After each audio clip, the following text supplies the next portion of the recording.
കിടപ്പിലായ രോഗികളുടെ കണ്ണീരൊപ്പാൻ രാപ്പകലില്ലാതെ അധ്വാനിക്കുന്ന പ്രൈമറി കമ്മ്യൂണിറ്റി പാലിയേറ്റീവ് നഴ്സുമാർ തങ്ങളുടെ സങ്കടങ്ങളുടെ ഭാണ്ഡക്കെട്ടുമായി മുഖ്യമന്ത്രി വി.ഡി. സതീശനെ കണ്ടു. വർഷങ്ങളായി അവഗണനയുടെ കയ്പുനീർ കുടിച്ചു കഴിയുന്ന ഒരു വിഭാഗം രോഗികളുടെ വേദനയിൽ തണലായി നിൽക്കുമ്പോഴും സ്വന്തം ജീവിതം വഴിമുട്ടിയ അവസ്ഥയിൽ മുഖ്യമന്ത്രിക്ക് മുന്നിലെത്തിയിരിക്കുകയാണ് പാലിയേറ്റീവ് നഴ്സുമാർ.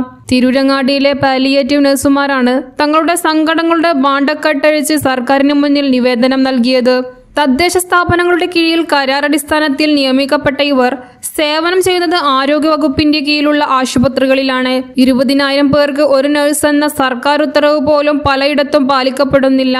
മുറിവ് വൃത്തിയാക്കൽ, ട്യൂബിടൽ, ഫിസിയോതെറാപ്പി തുടങ്ങി ആഴ്ചകളായി കിടപ്പിലായ രോഗികളുടെ ശുശ്രൂഷ മുഴുവൻ ഇവർ തനിച്ച് നിർവഹിക്കുന്നു. 19 വർഷമായി ഈ മേഖലയിൽ പ്രവർത്തിക്കുന്നവർ പോലുമുണ്ട്. എന്നിട്ടും സ്ഥിരം നിയമനമോ ആനുകൂല്യങ്ങളോ അർഹമായ ഓണറേറിയമോ ഇവർക്ക് ലഭിക്കുന്നില്ല. തുച്ഛമായ ശമ്പളമാകട്ടെ പലപ്പോഴും മാസങ്ങളോളം വൈകുകയും ചെയ്യുന്നു. 10 വർഷം പൂർത്തിയാക്കിയവരെ സ്ഥിരപ്പെടുത്തുക, ഓണറേറിയം വർദ്ധിപ്പിക്കുക, PF ഇൻഷുറൻസ് തുടങ്ങിയ ആനുകൂല്യങ്ങൾ ലഭ്യമാക്കുക തുടങ്ങിയ ന്യായമായ ആവശ്യങ്ങളാണ് അസോസിയേഷൻ ഭാരവാഹികൾ ഉന്നയിച്ചത്.